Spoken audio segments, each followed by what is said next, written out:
स्वाति का स्वभाव बदलने लगा था। पहले जहां वो राजीव के लौटने पर मुस्कुराकर दरवाजा खोलती थी, अब अक्सर मोबाइल में व्यस्त रहती। रातों में देर तक जागना, छुप छुप कर हंसना, कभी अचानक चौंक जाना और फोन का स्क्रीन नीचे करके रखना, इन सब ने राजीव को भीतर ही भीतर खा जाना शुरू कर दिया था। शायद मैं ज्यादा सोच रहा हूँ, उसने खुद को समझाया। शायद वो थकी होती है या शायद कोई दोस्त से बात कर रही हो। मगर एक शक अगर एक बार दिल में घर कर ले तो वो दीमक की तरह हर कोने में फैल जाता है। शक की पुष्टि एक दिन ऑफिस से जल्दी आ गया। दरवाजा खुला तो घर में कुछ अजीब सी खामोशी थी। बेडरूम का दरवाजा आधा खुला था और अंदर से हंसी की धीमी आवाज आ रही थी। वो धीरे से पास गया और जैसे ही दरवाजे को थोड़ा और खोला, उसकी दुनिया वहीं थम गई। स्वाति किसी अजनबी के साथ बेड पर बैठी थी। दोनों की आंखों में कोई डर नहीं, बल्कि एक बेहिस लापरवाही थी, जैसे उन्हें परवाह ही नहीं कि कोई देख रहा है। राजीव के हाथ से बैग गिर गया। स्वाति चौंकी, मगर फिर भी उसने आंख नहीं झुकाई। राजीव, तुम इतनी जल्दी कैसे आ गए? ये सवाल नहीं, एक ताना था। जैसे उसे शर्मिंदा होना चाहिए कि उसने अपनी पत्नी को किसी और मर्द के साथ रंगे हाथों पकड़ लिया। सन्नाटा और टूटता विश्वास। राजीव के भीतर जैसे कुछ टूट गया था। कोई धमाका नहीं हुआ, कोई चिल्लाहट नहीं, सिर्फ एक बहुत भारी सन्नाटा। उसने कुछ नहीं कहा, कमरे से बाहर चला गया। बालकनी में बैठा और दीवारों को घूरता रहा। आंखें सूखी थी, मगर दिल बाढ़ से डूब चुका था। शाम को स्वाति बाहर आई, जैसे कुछ हुआ ही ना हो। तुम कुछ कहोगे नहीं? राजीव ने उसकी आंखों में देखा। वहां पश्चाताप नहीं था, सिर्फ एक अजीब सी दूरी। क्या कहूं? उसकी आवाज फूटी हुई थी। जो देख लिया वही बहुत था। राजीव, मैं बहुत समय से अकेली महसूस कर रही हूं। वो शुरू हुई जैसे किसी स्क्रिप्ट की लाइन पढ़ रही हो। क्या आरुषि अकेली नहीं होगी बिना बाप के? राजीव ने धीरे से पूछा। स्वाति चुप रही। दर्द की रातें। उस रात राजीव सोया नहीं। उसने बेटी को गोद में लिया और सारी रात बालकनी में बैठा रहा। हर बीती बात याद आने लगी। वो दिन जब उसने स्वाति के लिए पहली बार गुलाब खरीदा था, जब उसने पहली बार आई लव यू कहा था, जब आरुषि पैदा हुई थी और जब तीनों ने पहली बार समंदर देखा था। वो हर बात झूठ लग रही थी, हर स्मृति जैसे धोखे में लिपटी हुई थी। दूसरा दिन, एक नई सुबह नहीं। अगले दिन सुबह का सूरज कोई रोशनी नहीं लाया, सिर्फ तेज जलन, आंखों में, सीने में और आत्मा में। राजीव ने ऑफिस में छुट्टी ले ली। मन काम के काबिल नहीं था। स्वाति सामान्य थी, जैसे कुछ हुआ ही नहीं था। उसने नाश्ता बनाया, मगर राजीव ने कुछ नहीं खाया। तुम कब से ये कर रही हो? राजीव ने पूछ ही लिया। काफी वक्त से। इतना कहकर वो चुप हो गई। उसके चेहरे पर कोई शर्म नहीं थी, कोई पछतावा नहीं, सिर्फ थकावट थी, जैसे ये सब कब का खत्म हो जाना चाहिए था। माँ का चेहरा और बेटी की मासूमियत। राजीव की माँ ने कुछ नहीं पूछा, मगर उसकी आंखें बहुत कुछ कह रही थी। बेटा, सब ठीक है ना? राजीव ने हंसने की कोशिश की, मगर उसकी मुस्कान कांप गई। आरुषि ने अपनी छोटी उंगली उसके गाल पर रख दी और बोली, पापा, आप रो रहे हो? उसने बच्ची को कसकर गले से लगा लिया और उस एक लम्हे में उसकी पूरी दुनिया फिर से बसने लगी थी, पर इस बार स्वाति के बिना। अंदरूनी युद्ध। राजीव के भीतर एक तूफान चल रहा था। बाहर से वो शांत था, घर के काम कर रहा था, ऑफिस जाने लगा था, बेटी को स्कूल छोड़ता, माँ के लिए दवाइयाँ लाता, लेकिन भीतर हर सांस एक तलवार की तरह चुभ रही थी। वो हर रात सोचता, क्या मैं इतना नाकाबिल था कि मेरी पत्नी किसी और की बाहों में चली गई? क्या मैं एक अच्छा पति नहीं था, या ये सब उसकी फितरत में था? इन सवालों के जवाब उसके पास नहीं थे और शायद कभी मिलते भी नहीं। स्वाति की बेरुखी। स्वाति अब बिल्कुल अलग हो चुकी थी। न उसमें अपराध बोध था, न शर्म। वो अब ज्यादा देर फोन पर बात करती, देर से सोती और अक्सर बाहर भी जाने लगी। राजीव ने धीरे धीरे उसकी निगरानी शुरू की। एक दिन उसका फोन उठा लिया। उसमें राहुल हर्ट नाम से एक चैट थी। वो पढ़ता गया, मिस यू बेबी, आज तो तुम बहुत हॉट लग रही थी। उसके सामने यूं बैठना बहुत एक्साइटिंग था। उसका कलेजा मुंह को आ गया। उसके सामने, मतलब वो जानता है कि मैं हूं, और फिर भी। राजीव की मर्दानगी, उसका आत्मसम्मान, सब कुछ जैसे पैरों में रौंदा जा चुका था। माँ की बेबसी। एक शाम माँ ने बात की, बेटा मुझे कुछ कहना है। राजीव ने धीरे से सिर झुकाया। स्वाति बहुत बदल गई है और तू भी चुप हो गया है। कुछ बात है क्या? राजीव ने पहली बार माँ को सब कुछ बता दिया। वो सुबक पड़ा, एक बेटे की तरह जो हार गया हो। माँ ने उसका सिर गोद में रख लिया। बेटा, अगर औरत रास्ता भटक जाए तो मर्द को खुद को मत दोष देना। तूने अपना फर्ज निभाया, अब फैसला तेरा है, मगर सोच समझ कर कर। बेटी की भी जिंदगी है इसमें। कानूनी सलाह। राजीव ने एक पुराने दोस्त को फोन किया, विक्रम, जो वकील था। राजीव, अगर तुमने रंगे हाथों पकड़ लिया है तो तुम्हारे पास सबूत हैं। उस दिन की रिकॉर्डिंग है, कैमरा ऑन था और चैट्स के स्क्रीनशॉट भी हैं।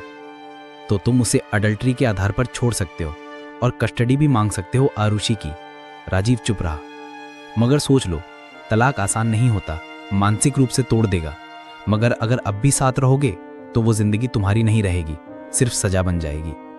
अंतिम टकराव। उस रात राजीव ने सबूतों के साथ स्वाति को बैठाया। मैं जानता हूं तुम किसके साथ हो, मुझे दिखाने की जरूरत नहीं, तुम्हारे चेहरे ने सब बता दिया है। स्वाति पहली बार चुप हो गई।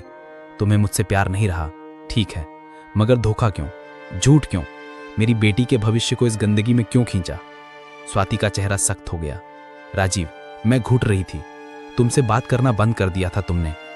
हम एक रूटीन में फंस चुके थे और उसका हल यह था किसी अजनबी के साथ मेरी पीठ पीछे सोना। राजीव की आवाज फट रही थी। मैं जानता हूं मैं परफेक्ट नहीं था, पर क्या मैंने कभी बेवफाई की? स्वाति चुप थी, फिर बोली, तुम क्या चाहते हो अब? राजीव ने सीधे कहा, तलाक और आरुषि की कस्टडी। तुम जैसी मां के हाथ में मैं अपनी बेटी नहीं सौंप सकता। कानूनी लड़ाई। कागज तैयार हुए। स्वाति ने पहले विरोध किया, फिर कोर्ट में झूठी कहानियां भी बनाई कि राजीव हिंसक है, वह मानसिक रूप से परेशान है, वो बेटी का ख्याल नहीं रख सकता। मगर राजीव ने हर बार सबूतों के साथ जवाब दिया, camera footage, chats, call records और गवाहियां। मुकदमा 6 महीने चला। हर पेशी राजीव के लिए नर्क जैसी थी, मगर धीरे धीरे सच सामने आता गया। कोर्ट ने अंत में कहा, पत्नी का आचरण वैवाहिक विश्वास के विरुद्ध है। बच्ची के हित में पिता को प्राथमिक अभिभावक नियुक्त किया जाता है। बिटिया और एक नई शुरुआत। एक शाम आरुषि को लेकर राजीव अपने नए किराए के फ्लैट में आ गया। छोटा सा घर, 2 कमरे, एक बालकनी और एक नई शुरुआत। उसने दीवार पर आरुषि की पसंद के कार्टून चिपकाए, स्कूल के लिए नया बैग खरीदा और हर रात उसे लोरियां सुनाने लगा। माँ भी साथ थी, उम्र में झुकी हुई मगर आत्मा से मजबूत। राजीव अब भी टूटा हुआ था, मगर अब उसकी हर सांस में एक मकसद था, अपनी बेटी को उस दर्द से बचाना जो उसने खुद सहा। स्वाति का पश्चाताप, या शायद सिर्फ आदत। कुछ महीनों बाद स्वाति का एक मैसेज आया, क्या हम एक बार मिल सकते हैं? राजीव ने जवाब नहीं दिया। फिर एक दिन दरवाजे पर दस्तक हुई। स्वाति खड़ी थी, पहले से बदली हुई, आंखों के नीचे काले घेरे, चेहरे पर थकावट। मैंने गलती की राजीव, मैं अकेली हो गई हूं, राहुल ने छोड़ दिया मुझे। राजीव ने उसकी तरफ देखा, बिना नफरत, बिना प्यार, सिर्फ एक गहरी शून्यता के साथ। स्वाति, अब तुम सिर्फ आरुषि की मां हो और कुछ नहीं। दरवाजा बंद हुआ, धीरे से, मगर हमेशा के लिए। जख्म जो दिखते नहीं। राजीव का तलाक हो चुका था। कोर्ट ने बेटी की कस्टडी भी उसे सौंप दी थी, लेकिन तलाक का मतलब सिर्फ एक कागज नहीं होता। वो एक रिश्ता जल जाने की राख होती है, जो बरसों तक भीतर चुपती रहती है। हर सुबह की चाय कड़वी लगती थी, हर शादी का कार्ड जहर लगता था। उसके आसपास की दुनिया तो चल रही थी, लोग ऑफिस जा रहे थे, प्यार कर रहे थे, हंस रहे थे, मगर राजीव को लगता था जैसे उसकी घड़ी थम गई है। वो अब भी वहीं खड़ा है जहां उसका भरोसा मरा था। बेटी में जीवन की किरण। अगर कोई चीज थी जिसने राजीव को जिंदा रखा तो वो थी उसकी बेटी आरुषि।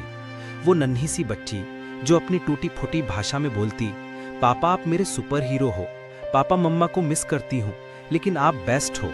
हर बार जब वो पापा कहती, राजीव की आत्मा जैसे फिर से सांस लेने लगती।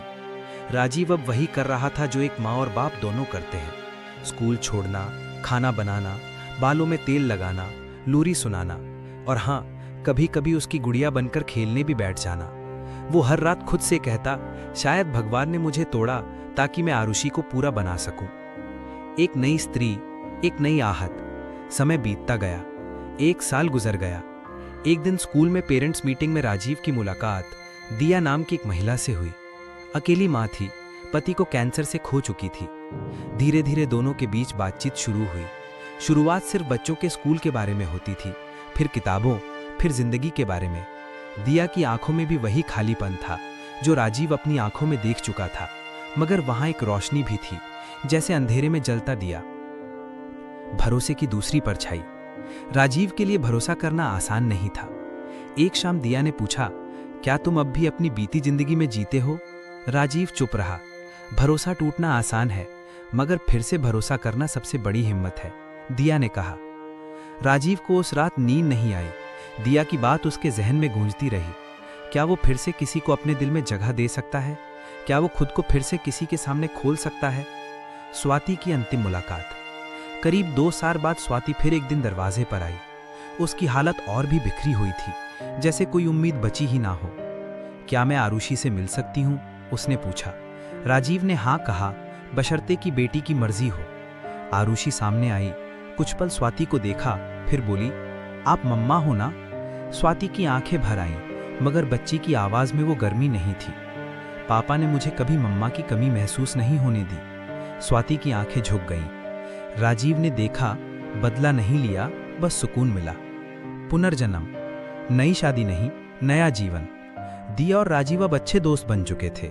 बच्चों की छुट्टियां साथ मनाते, एक दूसरे की तकलीफ समझते और एक दूसरे की खामोशी में भी बात कर लेते। एक दिन दिया ने पूछा, क्या तुम्हें फिर से प्यार हो सकता है? राजीव मुस्कुराया, मुझे नहीं पता ये प्यार है या नहीं, मगर तुम्हारे साथ होने से डर नहीं लगता, और ये मेरे लिए बहुत बड़ी बात है। धीरे धीरे दोनों ने साथ जीने का फैसला किया, बिना ज्यादा शोर, बिना ज्यादा रस्मों के। बस 2 टूटे हुए इंसान जो एक दूसरे की दरारों को भरने लगे थे। आखिरी दृश्य, भरोसे की राख से खिला एक फूल। आज राजीव हर सुबह बच्चे के साथ पार्क जाता है, दिया के बेटे अर्जुन के साथ कैरम खेलता है, माँ को मंदिर छोड़ने जाता है, और सबसे जरूरी, अब आईने में खुद को देख पाता है।